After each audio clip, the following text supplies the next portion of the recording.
इथे बघा मी अर्धा वाटी साखर घेतली आहे, साखरेची माळ बनवण्याकरता साखर गाठ, आणि सगळ्यांना माझ्याकडून गुढीपाडव्याच्या शुभेच्छा।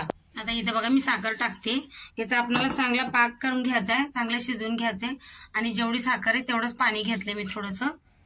आता हा पाक आपल्याला बनवून घ्यायचा आहे, चांगला साखर विरघळून घ्यायची। इथं बघा आपल्याला चांगलं शिजवून घ्यायचं ही पाक, याला आता उकळी आली आहे, अजून याला थोडंसं शिजवून घेऊ आपण। हे बघा साखरेला कसा असा झाग आलाय वरतून, एकदम मस्त चांगला पाक बनवून घ्यायचा आहे आपल्याला, असा गाडा गाडा। अजून याला थोडं होऊ द्यायचंय। इथं बघा मी परत घेतली आहे, जाड धागा घेतलाय असा, बघू आता पाक आपला तयार आहे का। इथं वाटी घेतली मी, याच्यावर चेक करूया बघा, अजून थोडंसं याला पण शिजवून घ्यायचंय।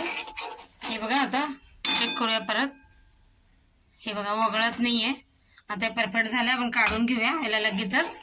गॅस बंद करायचा आहे, ह्याच्यात मी थोडासा फूड कलर टाकलाय, लगेच करून घ्यायचं आपल्याला। आता याच्यावर मी असं टाकते,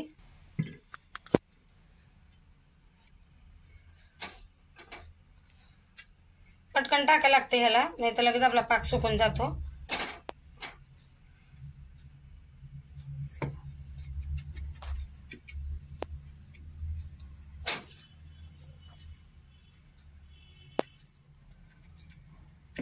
मी याच्यात फूड कलर टाकला होता ऑरेंज कलरचा, तुम्हाला कुठला कलर आवडतो तो टाका तुम्ही। आता याला आपण 5 मिनिटांनी काढून घेऊया। हे बघा तयार झाल्यात आपल्या गाठ्याच्या माळी, किती मस्त बनल्यात बघा। मी 2 बनवल्या, हे बघा असं। हे बघा मी दुसरं पण असं बनवून घेतलंय, फूड कलर टाकलाय याच्यात, पण मी हिरवा कलर टाकलाय आणि याच्यात ऑरेंज टाकलाय। बघा किती मस्त बनल्यात आपल्या साखरच्या माळी। ते व्हिडिओ आवडला तर लाईक करा, चॅनलला सबस्क्राईब करा।